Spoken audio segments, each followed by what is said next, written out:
নমস্কার বন্ধুরা, হ্যালো সবাইকে শ্যামলী কিচেন অ্যান্ড ব্লগ চ্যানেলে অনেক অনেক অভিনন্দন স্বাগতম জানাই।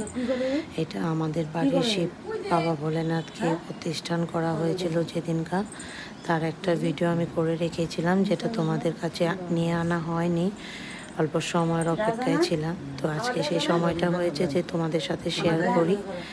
বাবা ভোলেনাথকে সকাল সকাল স্নান করিয়ে শুদ্ধিকরণ করিয়ে বসিয়ে দিয়েছি, আকন্দ ফুলের মালা দিয়ে সাজিয়ে দিয়েছি, কারণ বাবা ভোলেনাথের আকন্দ ফুল প্রিয় কিনা।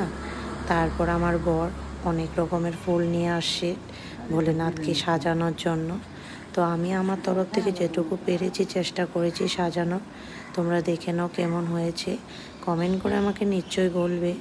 নিয়ে আসছিল রজনীগন্ধা, 2 রকমের গাঁদা ফুল, তারপর পদ্ম ফুল, গোলাপ ফুল, তারপর ওটা হলুদ কালার কলকি ফুল, আকন্দ ফুল, গোলাপ ফুল, সাথে বেল পাতা, আবার তারপর তোমার জবা ফুল ছিল 2-3 রকমের, সাথে কলকি ফুল একটা গোলাপি কালারের ছিল।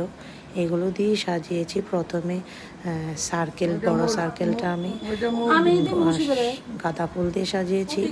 তারপর ভোলেনাথের সামনেটুকুও আমি গাঁদা ফুল দিয়ে সার্কেল করে সাজিয়ে মাঝে মাঝে পদ্ম ফুল দিয়ে পাপড়িগুলো দিয়ে একদম একটা ফুলের আকার দিয়েছি। মাঝে মাঝে তার মাঝখানে দিয়েছি রজনীগন্ধা ফুল। তারপর পরিষ্কার করে জায়গাটা ওখানে দিয়েছি গোলাপ ফুল। বাবা ভোলেনাথের বেলপাতা প্রিয় কিনা, তাই বেলপাতাও মাঝখানে দিয়েছি, যাতে বাবা বেলপাতার দিকে সৌন্দর্য শোষাবিত হয়ে থাকে। তোমরা কেমন লাগবে ভিডিওটা সাজানোর পর সবাই কিন্তু কমেন্ট করে বলবে। আমি অপেক্ষায় থাকবো আমার বন্ধুদের, যে আমার কেমন হয়েছে সাজানোটা।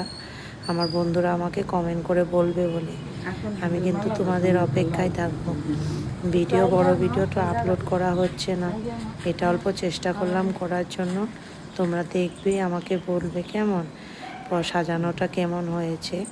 সুন্দর করে সাজিয়েছি। তারপর পুরোহিত মশাই আসবে বলে জায়গা পরিষ্কার করে পুজোর সামগ্রীগুলো সাজিয়ে দিয়েছিলাম, যেটা এখানে দেখানো হয়নি। এখানে শুধু বাবা ভোলেনাথের সাজানোটুকাই দেখিয়েছি, ফুল দিয়ে সাজানোটুকু কেমন হচ্ছে তোমরা সবাই কিন্তু আমাকে বলবে সাজানো কেমন হয়েছে। তোমরা সবাই দেখে বলবে। আর বাবা ভোলেনাথকে সাজানোর পর পুজো দেওয়ার পর ভিডিওগুলো আগেই দিয়ে দিয়েছিলাম। এটা অনেক দিন পর ছিল, ভাবলাম আজকে দিই তোমাদের কাছে। বাবা ভোলেনাথ সবাইকে ভালো রাখুক, সুস্থ রাখুক। আগামী ভিডিওতে দেখা হবে। সবাই আমাকে কমেন্ট করে বলবে, আর নতুন বন্ধুরা বন্ধ করে কমেন্ট করো। আজকের জন্য এতটুকুই, দেখা হবে আগামী ভিডিওতে। Thank you.